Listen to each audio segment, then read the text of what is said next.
Деновиве започнаа работите од проектот за конзервација и реставрација и санација на архитектурата и партерното уредување на споменикот на слободата, кој што општина Кочани го реализира со подршка од амбасадата на САД во Република Северна Македонија преку грант од Амбасадорскиот фонд за заштита на културното наследство.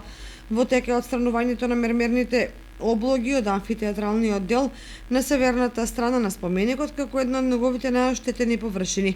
Работите ги изведува фирмата Исток Мермер од Долни Подлог, избрана за најповолен економски оператор по реализирана тендерска постапка.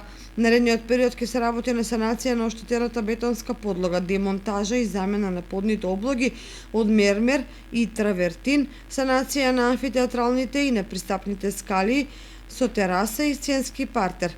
Проектот опфаќа и санирање на оштетените вертикални ѕидни површини, чистење и пескарење на бетонските ѕидни платна и нивна заштита од атмосферските влијанија.